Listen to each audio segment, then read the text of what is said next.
Buenas, ¿qué tal? ¿Cómo andan? En esta ocasión vamos a ver cuáles son los beneficios que tenemos nosotros para saber realmente cuáles son los requerimientos del felino adulto en casa, cuáles son sus necesidades, cómo debe ser su entorno, su ambiente, la relación con otras especies y con otros humanos en términos generales, ¿está bien? No es una clase la cual va a tener profundidad en todos los temas, pero sí los va a nombrar en su mayoría cuáles son los puntos claves siempre a tener en cuenta y pensar si se están realizando y están distribuyéndose de manera correcta, ¿está? Para los que no me conocen, mi nombre es Santiago García, soy médico veterinario y me dedico a la parte de lo que es pequeños animales, la clínica general y los cuidados críticos, tanto de perros como de felinos, ¿está bien? Entonces, ¿cómo sería más o menos un hogar seguro y confortable para el felino? Primero que nada, tenemos que saber que la especie es una especie muy territorial, entonces tiene que crear su especie de guarida y su territorio para sentirse seguro y confiable. Entonces, si el animal no llega a tener ese tipo de sensación con su hogar, son más predispuestos y tienen más chances de desarrollar problemas comportamentales como ser inseguridad, temores, cambios de comportamiento, esconderse constantemente porque no se sienten seguros en ese ambiente, ni con el entorno o las personas o los animales que los rodean, ¿tá? Entonces, siempre tener en cuenta que ambiente, entorno y los recursos tienen que ser adecuados. Los recursos nos referimos a lo que es de uso diario, por ejemplo, los recipientes, el rascador, después la bandeja sanitaria, los juguetes, la cama, etcétera, ¿está? Después saber que en ese tipo de cuidados, por ejemplo, lo que es el ambiente, el entorno, los recursos y en sí lo que es también la dinámica del ambiente, cuando es un animal que está dedicado 100% al interior, o sea que no tiene ni acceso al exterior como pueden ser patios, jardines y otro tipo de ambiente exterior donde pueda entretenerse y donde pueda tener estímulo mental y físico, tenemos que generar mayor énfasis o darle mayor, como es, mayor ganas y empeño a lo que es el ambiente interior, porque va a tener disminuida a cero o también reducida lo que es la capacidad para desarrollar su estímulo mental y físico, ¿está bien? Después, lo que es los hogares multigatos, ¿tá? Aquellos que conviven en colonias que tienen más de 2 o 3 gatos en casa, tenemos que entender cómo que es la dinámica de esa colonia. ¿Qué significa eso? Saber cuáles son las afinidades, cuáles gatos se llevan mejor que con otros, si hay tensiones, si hay algunos que quieren compartir los recursos con otros y viceversa, otros que no quieren, porque si nosotros no estamos atentos y no sabemos cómo es la relación entre los miembros de la colonia, podemos no detectar algún tipo de problema de lo que es relación o afinidad y que alguno de los miembros de la colonia, o sea, alguno de los felinos, tenga problemas comportamentales, tenga temores, tenga estrés, tenga ansiedad, y con ello, sostenido a largo plazo, va a desarrollar o desencadenar problemas físicos y también comportamentales que pueden ser graves y difíciles de tratar.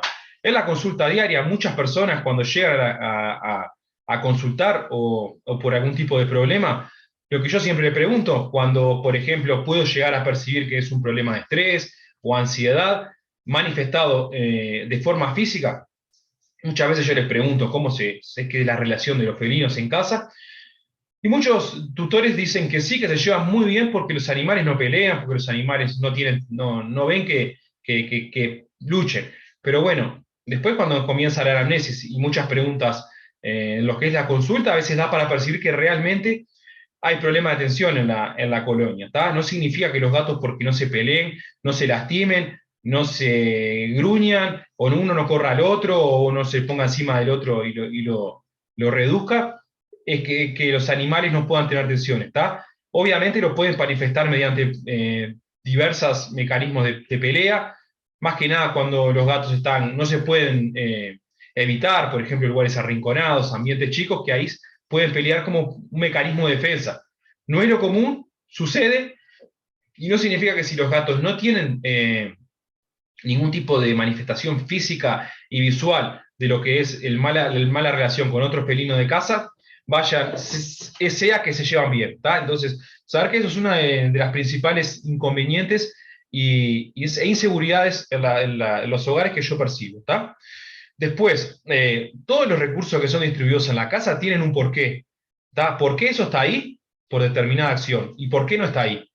Ejemplo claro, también, que se ve mucho en lo que es la anamnesis, o sea, las preguntas en la casa, cuando hay, por ejemplo, desórdenes con el uso de la bandeja o los recursos de alimentación, es que yo les pregunto dónde está distribuida la bandeja, dónde la colocan, dónde están los recipientes de agua y de alimento, y muchas veces veo que están mal distribuidos y en lugares o conjunto los recipientes de agua y de alimento con lo de la bandeja sanitaria, muy juntos, muy pegados, y que no es lo indicado porque el felino, con su olfato muy desarrollado, lo que es la parte de los desechos orgánicos, como puede ser la orina y las heces, al lado de la comida, muchas veces por ese olor de la bandeja sanitaria, la cual muchas veces no está del todo higiénica, puede dejar de alimentarse y pensar que el felino está atravesando un problema físico porque no está comiendo.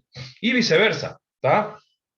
Que haya alimento, que haya derribado agua, por ejemplo, cerca de la bandeja sanitaria, no quiere usarla porque el piso está mojado y no quiere mojarse las patas, etcétera, ¿está? Entonces, saber, puse algunos ejemplos, pero saber que cada recurso distribuido y brindado al animal que son necesarios en su rutina tienen un porqué en su función, que más o menos a rasgo general todo el mundo conoce la función de cada recurso, y su localización, ¿está? Por ejemplo, la bandeja sanitaria no puede localizarse en un ambiente, por ejemplo, en el cuarto de los niños, porque probablemente, y más que probablemente, casi con seguridad, el felino va a tener desórdenes y problemas para realizar las necesidades en un ambiente donde el niño capaz que está corriendo, gritando, jugando, más de un niño, y entonces ahí no es un ambiente tranquilo que le da placer y que le da seguridad para hacer las necesidades, ¿está? Entonces, saber que el felino precisa que algunos de sus recursos sean distribuidos de una forma estratégica para que se sienta segura la forma de usarlo. Los más comunes, la bandeja sanitaria, los recipientes de agua y de alimento en caso de usarlos, o también, por ejemplo, los rompecabezas alimenticios y los lugares elevados o las camas para descansar. ¿Está bien? Entonces, ¿cuáles son, ¿cuáles son las obligaciones que tenemos nosotros como tutores? Saber que son las necesidades básicas, ¿está?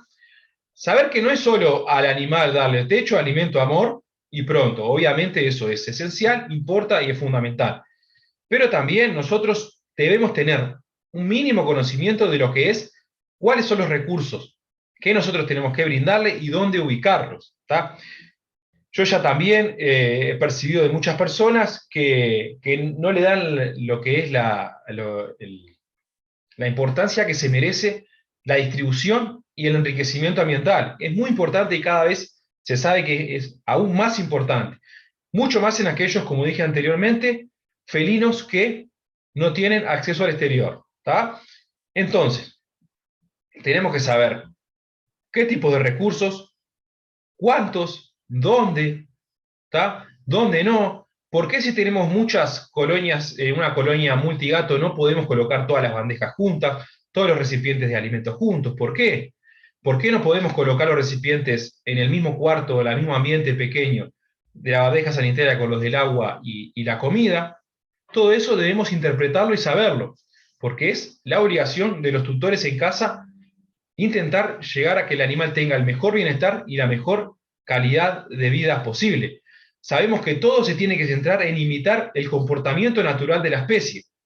El comportamiento natural de la especie sabemos que es una especie predadora, que es una especie que en sus antepasados era 100% carnívoro, pero después que se fue adaptando y se fue domesticando, que pasó a ser parte de la vida con los humanos, obviamente los requerimientos nutricionales van variando, como varían en los humanos, como variaron en los perros, y como varían en todas las especies que hacen una evolución. ¿Tá?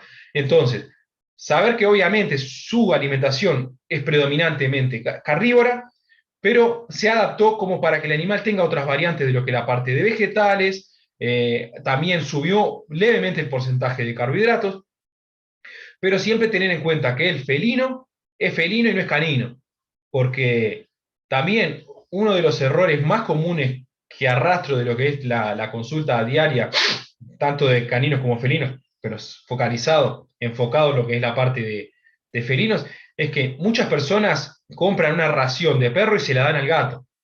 O también hacen comida casera para el canino y se la administran al gato. Pero sabemos que los requerimientos nutricionales del perro y del gato son diferentes. Entonces nosotros no podemos mantener una dieta universal para ambas especies o para otra especie, por ejemplo, un conejo. ¿Tá? Entonces, tener en cuenta eso, que nosotros debemos saber qué es lo que necesita el felino en casa y entender cómo es su comportamiento, qué prefiere comportamiento. Predador, obviamente no es que va a cazar en casa para todos lados, pero sí tenemos herramientas y recursos para imitar el comportamiento de caza. Después, cómo tiene que ser la dieta. Sabemos que el animal, en casos de interiores, tiene que sí o sí tener una bandeja sanitaria, una caja de arena, un arenero para hacer las necesidades, cómo limpiarlo, cómo distribuirlo. ¿Tá? Porque la vida de interior tiende a reducir lo que es el comportamiento natural de la especie.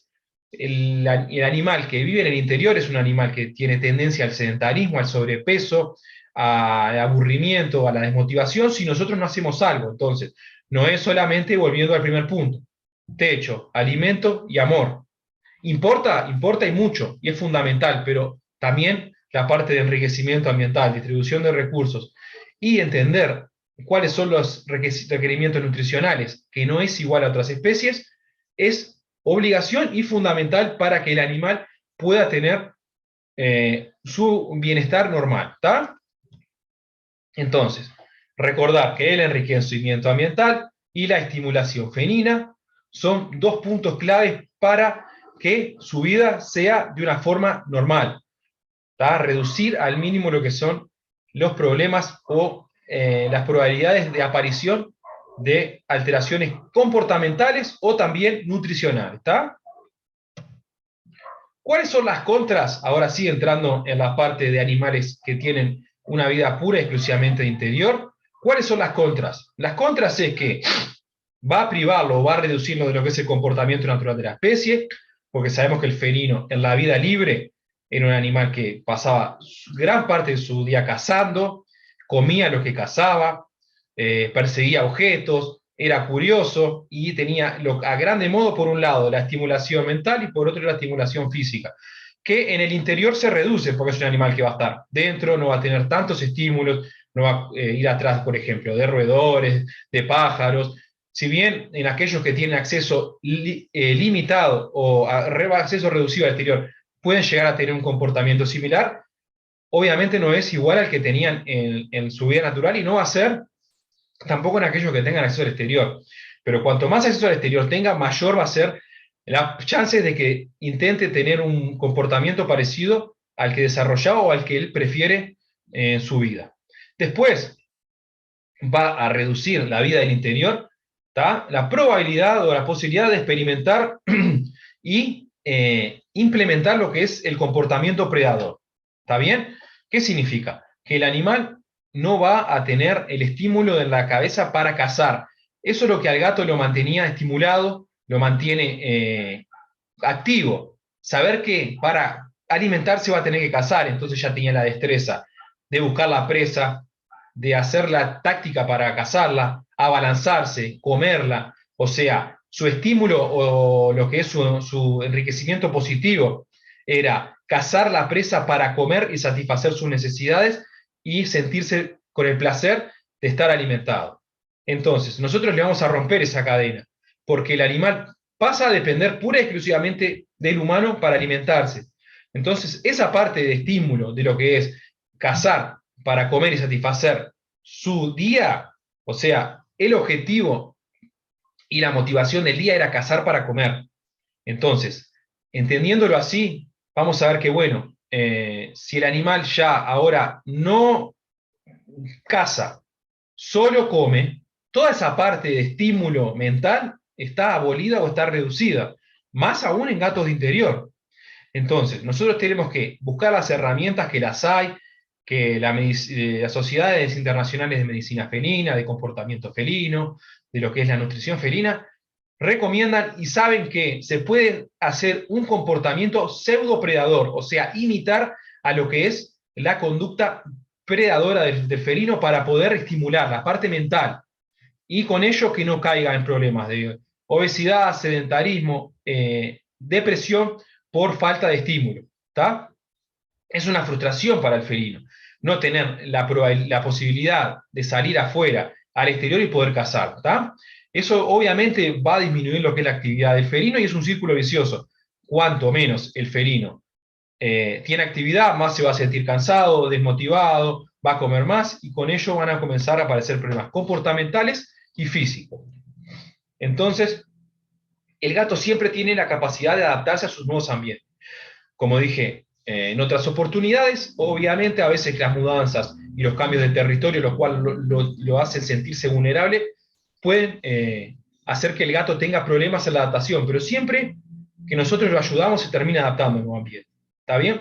Entonces el felino, con eso quiero decir que un felino que tiene un comportamiento predador, va para casa y no tiene más estímulos, por ejemplo, ambientales, físicos, se va a adaptar a ese tipo de comportamiento, va a caer lo que es en el sedentarismo, en dormir más, en comer más, y con eso capaz que en algún momento a largo plazo van a empezar a aparecer problemas comportamentales y problemas físicos, que es lo más común, ¿está? Entonces, saber que la vida del interior tiende a que el felino tenga problemas psicológicos y también físicos por falta de ejercicio y por falta de motivación, se adopta a ese tipo de ambiente fácilmente, pero no es lo indicado. ¿Tá?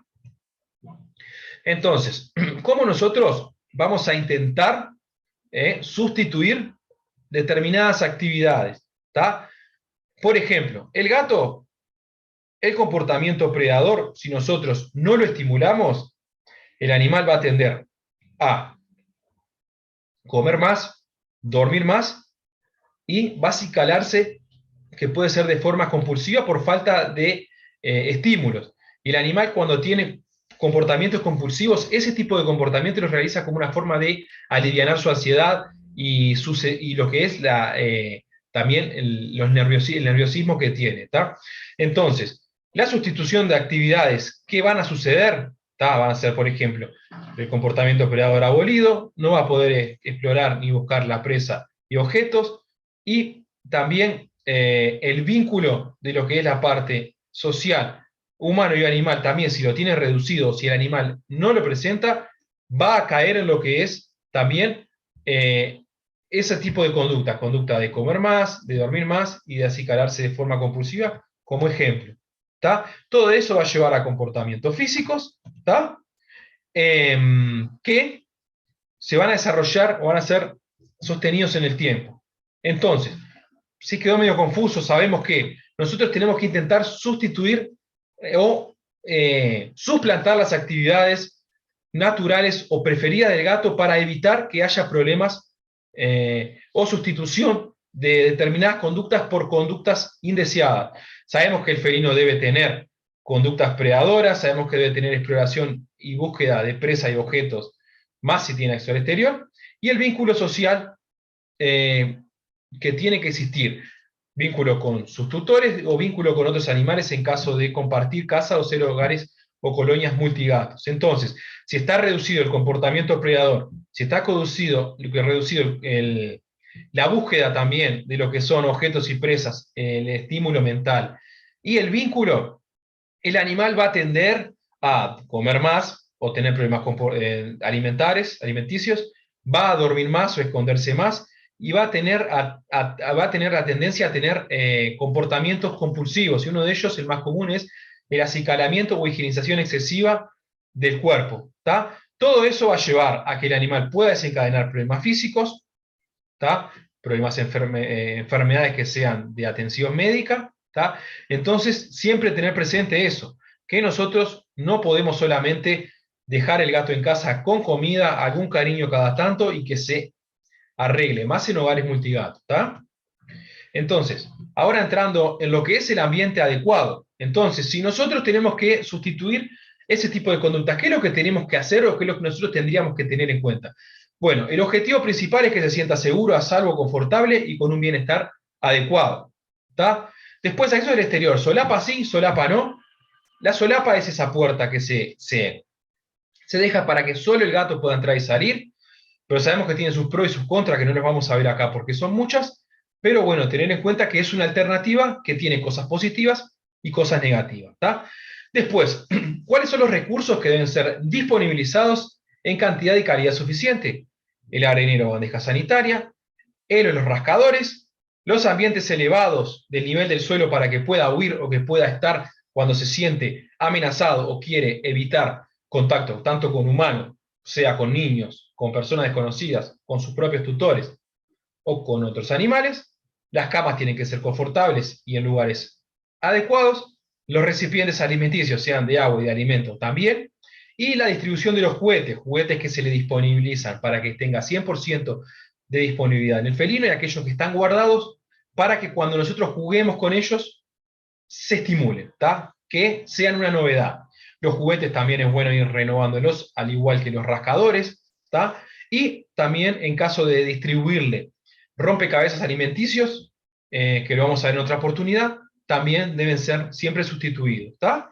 Entonces, esos son los recursos básicos que debemos tener en cuenta en lo que es la localización, la distribución y el número, dependiendo la cantidad de animales en casa. Como dije anteriormente, se le agrega adicional, no es obligatorio, pero es recomendado, el rompecabezas alimenticio y o los alimentadores automáticos, que son aquellos que se programan para que vayan soltando o liberando la cantidad que nosotros le programamos a las horas programadas al felino en caso de que trabajemos mucho o estemos fuera de casa o que el felino quede solo o sin cuidado o sin compañía de los tutores o muchas veces programados para la noche. ¿Está bien? Sabemos que los felinos son animales crepusculares que buscan mucho en las horas de madrugada y de tardecita tener la máxima actividad. ¿Por qué? Porque en esas horas es cuando más sus presas tenían o salían al ambiente y ellos tenían más posibilidad de cazarlos, y lo hacen también cuando tienen acceso al exterior, a fondos, a jardines, a patios, etc. Y después, lo importante, más grande, siempre brindarle guarida o lugar de resguardo. Ya colocando una caja de cartón en una esquina donde sea segura, que tenga un lugar para entrada y salida rápida del felino, lo va a tolerar y le va a gustar mucho y lo va a probar. ¿Tá? Son muchas también las consultas en las cuales yo les pregunto porque van a adquirir un nuevo gatito, y estos recursos y estos tipos de informaciones, muchas personas que no tuvieron felinos en casa no las conocen y asimilan lo que son los requerimientos del felino a otra especie. Muchos que tuvieron, por ejemplo, caninos, lo asimilan a lo que es los requerimientos caninos. Entonces, tener en cuenta eso, más que nada para aquellos que aún no tienen tanta experiencia con los gatos. ¿Tá? Después, ¿cómo es y cómo tendría que ser el contacto y el entorno social? ¿Tá? El contacto social de la especie, obviamente va a depender del animal, cómo es su carácter, cómo fue su crianza y el entorno del nacimiento y el carácter propio, ¿tá? Para ver cómo va a reactuar o cómo va a actuar frente a un hogar multigato. ¿Tá? Ejemplo. Después, cuando los felinos tienen problemas de comportamiento o de madurez, lo que se va a manifestar fundamentalmente es al año, ¿tá? Año y medio hasta los 4 años de edad, ¿tá? Que es cuando surge la madurez sexual. Ahí es cuando, por ejemplo, los gatos que tuvieron problemas en su crianza, problemas con lo que fue el vínculo con la madre, dónde se desarrollaron, desnutriciones, etcétera, puede ser que los comiencen a manifestar o nosotros a percibirlos en esa etapa de la vida, ¿tá? Entonces, si empiezan con problemas de relación, de cambio de comportamiento, de agresividad, de inseguridad, etcétera, a esa edad tenemos que también saber que si no tenemos información de cómo fue su crianza o sus crecimientos, también podemos sospechar que hayan tenido algún tipo de problema, ¿tá? Para nosotros intentar reducir lo que son los problemas de relación, tanto en hogares multigatos como en hogares con un solo animal, ¿tá? Tenemos que saber que la distribución de recursos adecuada y estratégica y el número de animales adecuado, acorde al espacio que tenemos disponible para ellos, es fundamental. Son dos puntos claves que van a favorecer en lo que es el vínculo y en la relación y el contacto y entorno social. ¿Tá? Entonces, tener mucho en cuenta que eso es tarea nuestra. ¿Tá? Lamentablemente, lo que es la crianza, la relación, el vínculo con la madre y cómo fue que fue tratado el gato en los primeros comienzos, en las primeras semanas y meses de vida, muchas veces no depende de nosotros y puede traer problemas comportamentales de esa época. Pero nosotros podemos ayudar a que el gato mejore haciendo una distribución y un enriquecimiento ambiental estratégico y saber que el hacinamiento o el número de animales aumentado acorde al espacio que tenemos disponible puede ser perjudicial también. ¿Tá? Entonces, a lo que es el contacto social con el ser humano, obviamente también depende del animal, pero un consejo es que él o los felinos sean los que se aproximan, sean los que desean y sean los que buscan el vínculo con el humano, principalmente lo que es la etapa de conocimiento y con los primeros contactos. ¿Tá? También eso es una recomendación para el resto de la vida, ¿tá? Pero bueno, lo que son las caricias, el cariño, el juego depredador con varas, con caña de pescar, la comunicación verbal suave, armoniosa, sin gritarle o sin mirarle a los ojos, desafiante, son necesarios, ¿tá? Entonces, saber que el vínculo con el humano es necesario y tiene que ser de una forma correcta. Más que nada los inicios. Nosotros no podemos, como lo he visto también muchas veces que en la consulta dicen que el gato es tímido, que el gato no quiere relacionarse y yo le pregunto cómo es el vínculo y dicen, yo lo voy a buscar a veces donde está arriba de la repisa y lo saco y le digo, vení acá y le grito y intento, y ahí el gato sale corriendo, me quiere arañar. Obviamente si el gato no quiere interactuar, no va a interactuar. Entonces, nosotros podemos, por ejemplo, darle premios, estimularlo con juguetes para que se vincule con y hacia nosotros. Pero si el gato no quiere, no forzarlo, porque ahí estamos agregándole problemas y agregando también chances de que el gato nos rechace. ¿Tá? Más que nada, o también fundamentalmente cuando nos está conociendo, pero también en lo que es la vida cotidiana diaria. Después, la compañía canina no es necesaria, pero es una alternativa positiva para el gato, porque gusta del gato y más que del perro, fundamentalmente cuando se crían chiquitos, ¿tá? Desde las primeras, por ejemplo, de los 2 meses, que es lo adecuado que el gato llegue a casa con no menos de 8 semanas y no más de 9 a 10 semanas, ¿tá? Entonces, también para el canino, en esa etapa, si se crían juntos, crecen juntos, van a tener menos chances de tener problemas de relación. Y es muy positivo también cuando los gatos y los perros se llevan bien ese contacto, porque se estimulan, porque corren, porque juegan, porque se acompañan. Y también en lo que son los hogares multigatos cuando no hay tensión y no hay problemas de afinidad. ¿Está bien? Después, algunos consejos para el vínculo humano y felino positivo. Por un lado, el juego depredador, disculpen, aquel que va a estimular el comportamiento de caza, por ejemplo, como está la imagen, varas con plumas, caña de pescar con un ratón, con un pescado. ¿Tá? Después, algunos móviles que tengan, por ejemplo, un motor que imita los movimientos de la presa, algunos son un motor con una vara y con un movimiento de una mariposa. ¿Tá? Después la hierba gatera les encanta para estimular lo que son los juguetes y el uso, se les puede poner un poco de hierba gatera. Y después ese tipo de juguetes que son de estímulo predador para jugar nosotros con los gatos, siempre sería bueno guardarlos.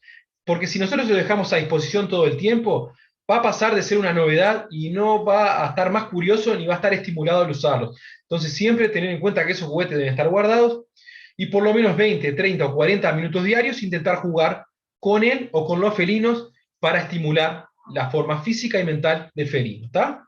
Después, la hierba para gatos es una hierba la cual puede cultivarse nosotros mismos o también comprarse.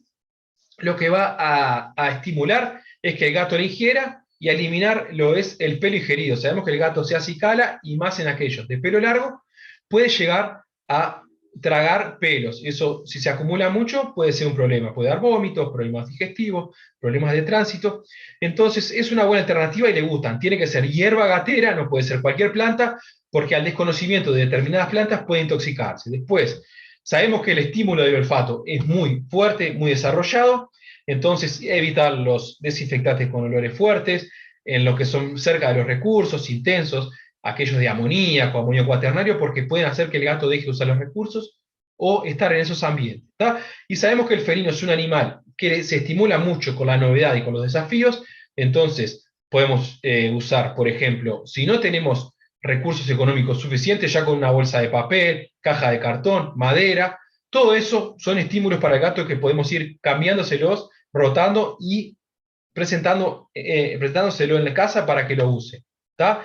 Después, la ventana, sabemos que la ventana, el gato la adora, más en aquellos que tienen poco volumen al exterior. Tener en cuenta que las ventanas muy grandes y luminosas confunden, y si hay un gato afuera merodeando, pueden hacer que el gato piense que está amenazado por ese gato. Entonces, las ventanas tienen que ser pequeñas, donde, por ejemplo, el animal pueda esconder parte de su cuerpo, ¿está? Podemos colocarle la cama cerca para que esté siempre, tenga la posibilidad de estar en la ventana para ver pájaros, para ver gente pasar, para ver estímulos visuales y auditivos. Entonces la ventana es muy positiva, una ventana enorme, no tanto que le llegue a los pies porque el gato se siente fuera de casa y si hay, por ejemplo, algún estímulo amenazante, perro, gato, algún niño jugando, puede sentir que está fuera y amenazado, ¿está? Entonces tener cuidado, muchas personas lo que hacen abajo le ponen tipo un diseño donde tape para que el gato sienta que en esa parte para arriba puede ver, pero la parte para abajo está segura, ¿está? Y después siempre le tener en cuenta las hormonas, feromonas sintéticas que imitan el comportamiento de las feromonas de apaciguamiento que trae de la madre, que es lo que reducen la posibilidad de ansiedad, de estrés y de miedo, ¿está?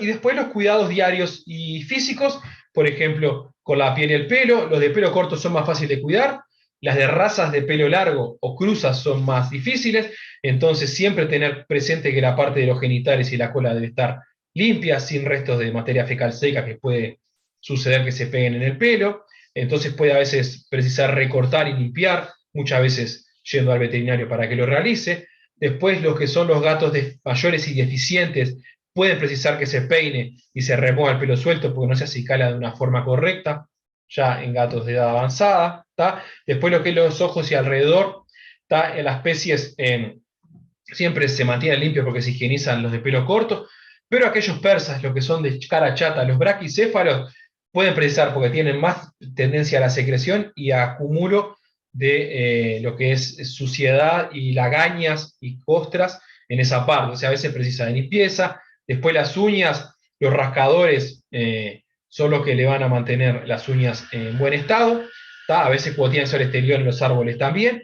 Pero que son los gatos de interior exclusivamente, que no tienen o no usan los rascadores por X motivo, precisan recorte. ¿Tá? También los gatos de tercera edad precisan de cuidar el control de uñas, ya que son más laxas, gastan menos y son más blandas. Entonces precisan mayor cuidado. ¿Tá? Después la que son la parte de las orejas, ¿tá? A veces pueden estar sucias, hay que limpiarla con algodón, los ojos también, los oídos con suelo fisiológico, ¿tá? Lo ideal es que si presentan algún tipo de secreción oscura, dolor, olor fuerte, tenemos que llevarlo al veterinario. Lo mismo con los dientes, ¿tá? Si los dientes presentan inflamación de la encía, sangrado, problemas para comer, aliento fuerte, mucha secreción, ahí también va a necesitar llevarlo al veterinario para un control porque puede ser algún problema o alguna enfermedad. ¿Tá? Bueno, muchas gracias y nos vemos en la próxima.